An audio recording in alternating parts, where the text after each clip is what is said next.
अनंत कोटि श्री साईनाथ महाराज की जय। टीम साईं पूजा की तरफ से सभी साईं भक्तों को मेरा नमस्कार। आज हम साईं बाबा की कृपा से श्रवण करेंगे अध्याय 40। श्री साईं बाबा की कथाएं। श्री भी वही देव की माता के उद्यापन उत्सव में सम्मिलित होना, हिमाड़ पंथ के भोजन समारोह में चित्र के रूप में प्रकट होना। इस अध्याय में 2 कथाओं का वर्णन है।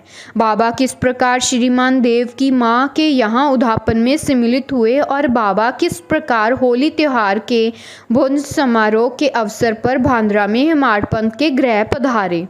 प्रस्तावना। श्री साईं समर्थ धन्य है जिनका नाम बड़ा सुंदर है। वे सांसारिक और आध्यात्मिक दोनों ही विषयों में अपने भक्तों को उपदेश देते हैं और भक्तों को अपनी जीवन ध्येय प्राप्त करने में सहायता प्रदान कर उन्हें सुखी बनाते हैं। श्री साईं अपना वरद हस्त भक्तों के सिर पर रखकर उन्हें अपनी शक्ति प्रदान करते हैं। वे भेदभाव की भावना को नष्ट कर उन्हें अप्राप्य वस्तु की प्राप्ति कराते हैं और भक्त लोग साईं के चरणों पर भक्ति पूर्वक गिरते हैं और श्री साईं बाबा भी भेदभाव रहित होकर प्रेम पूर्वक भक्तों को हृदय से लगाते हैं। वे भक्तगण में ऐसे सम्मिलित हो जाते हैं जैसे वर्षा ऋतु में समुद्र नदियों से मिलता तथा उन्हें अपनी शक्ति और मान देता है। इससे यह सिद्ध होता है कि जो भक्तों की लीलाओं का गुणगान करते हैं वे ईश्वर को उन लोगों से अपेक्षाकृत अधिक प्रिय हैं जो बिना किसी मध्यस्थ के ईश्वर की लीलाओं का वर्णन करते हैं। श्रीमती देव का उद्यापन उत्सव। श्री भी वही देव डहाणू जिला ठाणे के मामलेदार थे और उनकी माता ने लगभग 25 या 30 व्रत कर लिए थे, इसीलिए अब उनका उद्यापन करना अवश्य था। उद्यापन के साथ साथ 100-200 ब्राह्मणों का भोजन भी होने वाला था। श्री देव ने एक तिथि निश्चित कर बापू साहेब जोग को एक पत्र लिख शिरडी भेजा। उसमें उन्होंने लिखा था कि तुम मेरी ओर से श्री साईं बाबा को उद्यापन और भोजन में सम्मिलित होने का निमंत्रण दे देना और उनसे प्रार्थना करना कि उनकी अनुपस्थिति में उत्सव अपूर्ण ही रहेगा। मुझे पूर्ण आशा है कि वे अवश्य डहाणू पधार कर दास को कृतार्थ करेंगे। बापू साहेब जोग ने बाबा को इस पत्र पढ़कर सुनाया और उन्होंने उसे ध्यानपूर्वक सुना और शुद्ध हृदय से प्रेषित निमंत्रण जानकर वे कहने लगे कि जो मेरा स्मरण करता है उसका मुझे सदैव ही ध्यान रहता है। मुझे यात्रा के लिए कोई भी साधन, गाड़ी, तांगा या विमान की आवश्यकता नहीं है। मुझे तो जो प्रेम से पुकारता है उसके सम्मुख में अविलंब ही प्रकट हो जाता हूँ। उसे एक सुक्त पत्र भेज दो कि मैं और 2 व्यक्तियों के साथ अवश्य आऊँगा।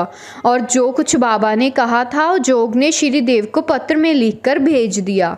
पत्र पढ़कर देव को बहुत प्रसन्नता हुई, परंतु उन्हें ज्ञात था कि बाबा केवल राता, रुई और नीम गांव के अतिरिक्त और कहीं भी नहीं जाते। फिर उन्हें विचार आया कि उनके लिए क्या संभव है। उनकी जीवनी अपार चमत्कारों से भरी हुई है। वे तो सर्वव्यापी हैं। वे किसी भी वेश में अनायास ही प्रकट होकर अपना वचन पूर्ण कर सकते हैं। उद्यापन के कुछ दिन पूर्व एक सन्यासी डहाणू स्टेशन पर उतरा जो बंगाली सन्यासियों के समान वेशभूषा धारण किए हुए था। दूर से देखने में ऐसा प्रतीत होता था कि वह गौ रक्षा संस्था का स्वयं सेवक है। वह सीधा स्टेशन मास्टर के पास गया और उनसे चंदे के लिए निवेदन करने लगा।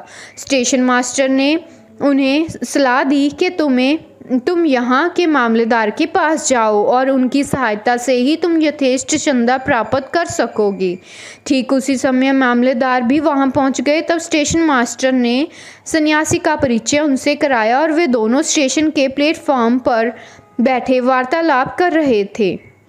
मामलेदार ने बतलाया कि यहाँ के प्रमुख नागरिक श्री राव साहेब नरोत्तम सेठी ने धर्मार्थ कार्य के निमित्त चंदा एकत्रित करने की एक नामावली बनाई है। अतः अब एक और दूसरी नामावली बनाना कुछ उचित सा प्रतीत नहीं होता। इसीलिए शेषकर तो यही होगा कि आप 2-4 माह के पश्चात पुण्य यहाँ दर्शन दें।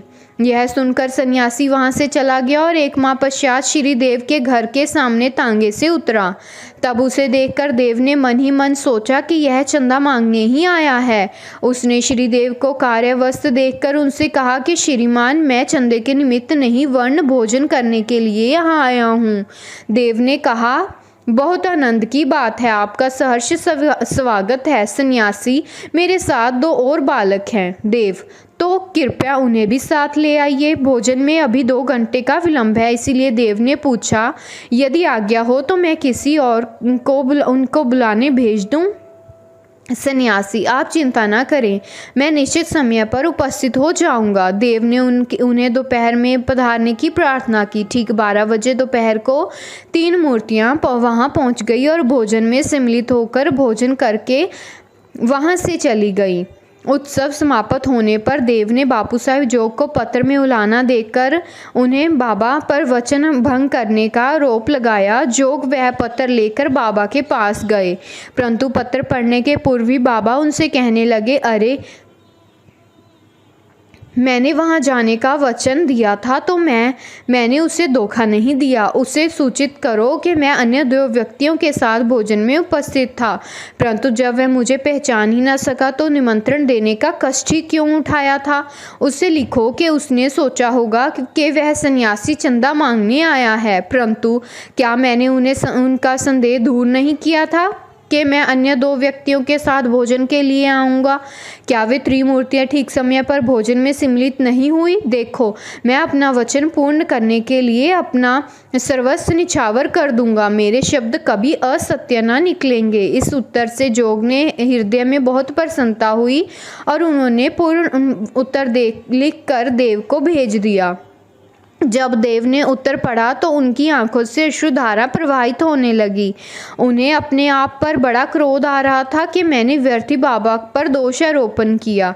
वे आश्चर्यचकित से हो गए और किस तरह मैंने सन्यासी के पूर्व यात्रा से धोखा खाया, जो कि चंदा मांगने आया था, और सन्यासी के शब्दों का अर्थ भी ना समझ पाया कि अन्य 2 व्यक्तियों के साथ मैं भोजन को आऊँगा।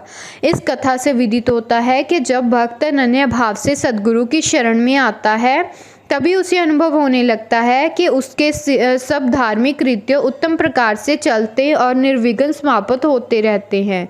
हेमाड़ पंथ का होली त्योहार पर भोजन समारोह। अब हम एक दूसरी कथा ले जिसमें बतलाया गया है कि बाबा ने किस प्रकार चित्र के रूप में प्रकट होकर अपने भक्तों को की इच्छा पूर्ण की। सन 1917 में होली पूर्णिमा के दिन हेमाड़ पंथ को एक स्वप्न हुआ। बाबा उन्हें एक सन्यासी के वेश में दिखे और उन्होंने हेमाड़ पंथ को जगाकर कहा, मैं आज दोपहर को तुम्हारे यहाँ भोजन करने आऊँगा। जागृत करना भी स्वप्न का एक भाग है था, परंतु जब उनकी निद्रा सचमुच में भंग हुई तो उन्होंने बाबा और ना कोई अन्य सन्यासी ही दिखाई दिया। वे अपनी स्मृति दौड़ाने लगे और अब उन्हें सन्यास के प्रत्येक शब्द की स्मृति हो आई, और यद्यपि वे बाबा के सानिध्य का लाभ गत 7 वर्षों से उठा रहे थे तथा उन्हीं का निरंतर ध्यान किया करते थे, परंतु यह कभी भी आशा न थी कि बाबा भी कभी उनके घर पधार कर भोजन कर उन्हें कृतार्थ करेंगे। बाबा के शब्दों से अति हर्षित होते हुए वे अपनी पत्नी के समीप गए और कहा कि आज होली का दिन है, एक सन्यासी अतिथि भोजन के लिए अपने यहाँ पधारेंगे, इसीलिए भात थोड़ा अधिक बनाना। उनकी पत्नी ने अतिथि के संबंध में पूछताछ की। प्रत्युत्तर में हेमाड़ पंथ ने बात गुप्त न रखकर स्वयं का वृत्तांत सत्य सत्य बतला दिया। तब वे संदेह पूर्वक पूछने लगी कि क्या यह भी कभी संभव है कि वे शिरडी के उत्तम पकवान त्याग कर इतनी दूर बांद्रा में अपना रूखा सूखा भोजन करने को पधारेंगे। हेमाड़ पंथ ने विश्वास दिलाया कि उनके लिए क्या संभव है। हो सकता है वे स्वयं आए और किसी अन्य स्वरूप धारण कर पधारे। इस कारण थोड़ा अधिक भात बनाने में हानि ही क्या है। इसके उपरांत भोजन की तैयारियां प्रारंभ हो गई और 2 पंक्तियां बनाई गई और बीच में अतिथि के लिए स्थान छोड़ दिया गया। घर के सभी कुटुंबी पुत्र, नाती, लड़कियां, दामाद इत्यादि ने अपना अपना स्थान ग्रहण कर लिया और भोजन परोसना भी प्रारंभ हो गया। तब भोजन परोसा जा रहा था। प्रत्येक व्यक्ति उस अज्ञात अतिथि की उत्सुकता पूर्वक राह देख रहा था। जब मध्याह्न भी हो गया और कोई भी ना आया, तब द्वार बंद कर सांकल चढ़ा दी गई। अन्य शुद्धि के लिए घृत वितरण हुआ, जो कि भोजन प्रारंभ करने का संकेत है। वैश्वदेव अग्नि को औपचारिक आहुति देकर श्री कृष्ण को नैवेद्य अर्पण किया गया। फिर सभी लोग जैसे ही भोजन प्रारंभ करने वाले थे, इतने में ही सीढ़ी पर किसी के चढ़ने की आहट स्पष्ट आने लगी। हेमाड पंत ने शीघ्र ही उठकर सांकल खोल दी और 2 व्यक्तियों अली मोहम्मद और मौलाना इस्मू मुजावर को द्वार पर खड़े हुए पाया। इन लोगों ने जब देखा कि भोजन परोसा जा चुका है और केवल प्रारंभ करना ही शेष है, तो उन्होंने विनती भाव से कहा कि आपको बड़ी असुविधा हुई, इसके लिए मैं क्षमा प्रार्थी हूँ। आप अपनी थाली छोड़कर दौड़े आए हैं तथा अन्य भी लोग भी आपकी प्रतीक्षा में हैं, इसीलिए आप अपनी यह संपदा संभालिए। इससे संबंधित आश्चर्यजनक घटना किसी अन्य सुविधाजनक अवसर पर सुनाएंगे। ऐसा कहकर उन्होंने पुराने समाचार पत्र में लिपटा हुआ एक पैकेट निकालकर उसे खोलकर मेज पर रख दिया। कागज के आवरण को ज्यों ही माड़पंत ने हटाया, उन्हें बाबा का एक बड़ा सुंदर चित्र देखकर महान आश्चर्य हुआ। बाबा का चित्र देखकर वे द्रवित हो गए। उनके नेत्रों से आंसुओं की धारा प्रवाहित होने लगी और उनके समूचे शरीर में रोमांच हो आया। उनका मस्तक बाबा के श्री चरणों पर झुक गया। वे सोचने लगे कि बाबा ने इस लीला के रूप में ही मुझे आशीर्वाद दिया है। कौतूहलवश उन्होंने अली मोहम्मद से प्रश्न किया, बाबा का यह मनोहर चित्र आपको कहाँ से प्राप्त हुआ? उन्होंने बताया कि मैंने इसे एक दुकान से खरीदा था और इसका पूर्ण विवरण मैं किसी अन्य समय के लिए शेष रखता हूँ।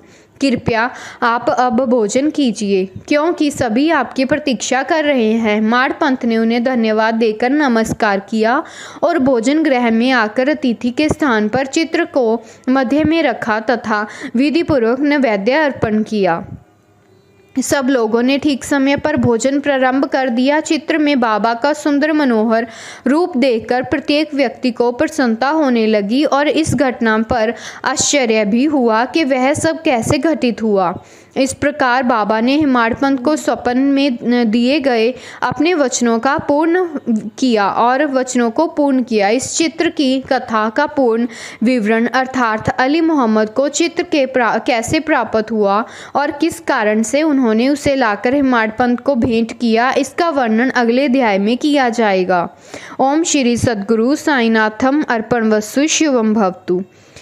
टीम साईं पूजा की तरफ से अध्याय 40 संपूर्ण हुआ। वापिस हम कल मिलेंगे एक नए अध्याय के साथ। ओम साईं राम, जय साईं राम। अनंत कोटि ब्रह्मांड नायक राजाधिराज योगीराज परब्रह्म श्री सच्चिदानंद सद्गुरु श्री साईनाथ महाराज की जय। ओम साईं राम, जय साईं राम।